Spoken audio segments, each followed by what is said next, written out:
Magandang araw mga kaibigan. Bigyan natin ng reaction, opinion itong post ang balita ngayon. Title, Huwag niyong pagnasaan si Dilima. Nagbigay ng mariing paalala si dating Presidential Anti-Corruption Commission Chairman Greco Belhica sa gitna ng muling pag-init ng diskusyon tungkol sa moralidad sa pampublikong diskurso. Sa isang komentong kumakalat sa social media, diretsahan ang naging mensahe ni Belhica sa mga kalalakihan. Paalala sa lahat ng lalaki, huwag niyong pagnasaan si Dilima, huwag, mapapahamak lang kayo. Lumabas ang pahayag sa gitna ng umiinit na debate sa social media matapos ang matinding batikos ng ilang grupo ng kababaihan na pinangungunahan ni Dilima laban kay Congressman Bong Sontay. Ang kontrobersya ay nag-ugat sa naging analogy ni Sontay tungkol kay Ann Curtis sa isang pagdinig sa Kamara kaugnay sa impeachment complaints laban kay Vice President Sara Duterte na umani ng matinding reaksyon mula sa ilang mambabatas at women's group.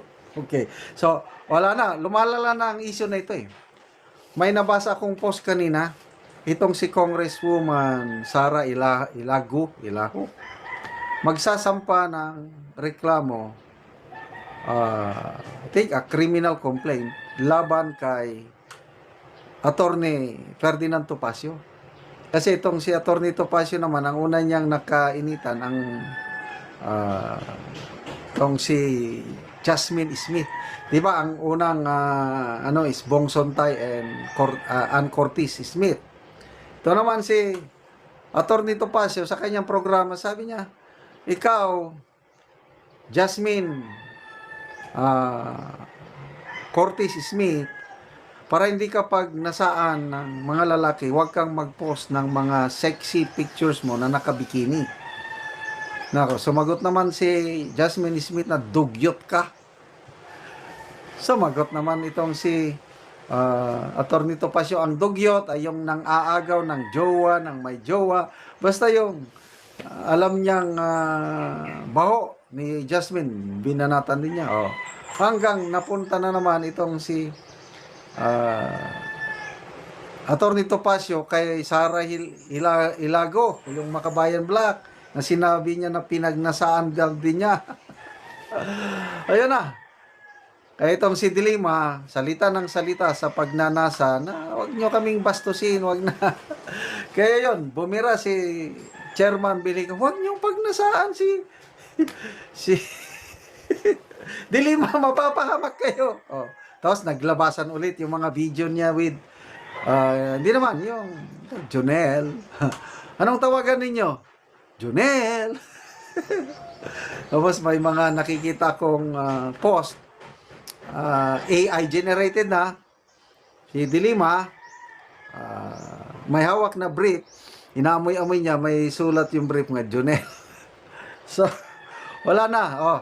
Seriously speaking, tungkol sa pagnanasa, it's a warning tayong mga kalalakihan.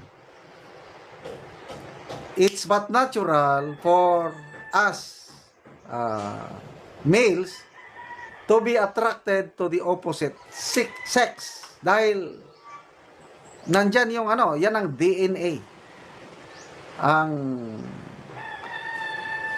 Yung bagay na ganyan is kasama sa design ng Diyos na ang lalaki at babae magkagustuhan, mag-attract each other, then mag-asawa to form a family.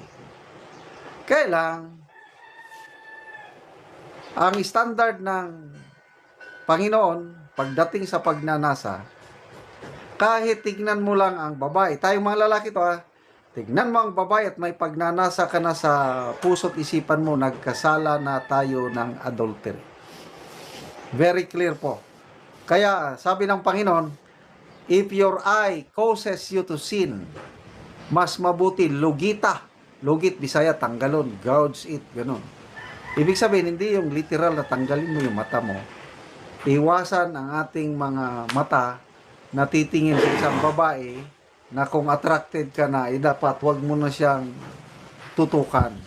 Kasi habang tumatagal na tinututukan, nagnanasa ka, nagkakasala na. Kahit wala yung actual na gawain, sa mind, puso lang nagkakasala. Kaya believe ako sa mga madre natin sa Roman Catholic, kasi yung damit nila talagang very modest. Wala kang makitang mga naka-expose na sensitive part ng kanilang katawan. Karamihan ngayon, pagpunta ka sa mall, ay nako, naka-sleeveless, lumalabas dito sa dibdib, nakaganon, makikita mo na dyan, tapos naka-short pant, wala na. Maano ka talaga, matutokso ka. Mabuti pa ang ating mga, yung mga madre, at saka yung mga Muslim ladies natin. Ang galing. Again, naikwento ko na noon, ulitin ko, yung aking driver na sundalo, nung nasa active service pa ako, nasign ako sa Metro Manila. Meron kaming kaibigang Muslim lady na magpunta sa Manila, may gagawin, tinulungan namin. Pagdating sa airport, yung driver ko, sabi ko, sunduin mo si ganito, hindi ko na lang banggit yung pangalan. So, sinundo na, doon na. So, nakasakay na sila. Ang init, summer, sa Metro Manila, parang naawa yung driver ko sa Muslim lady na kaibigan namin. Ma'am, ganito, sabi niya, bakit nakasuot kayo ng ganyan? Ang init-init. So, hindi maintindihan ng driver ko bakit gano'n ang suot ng mga Muslim ladies.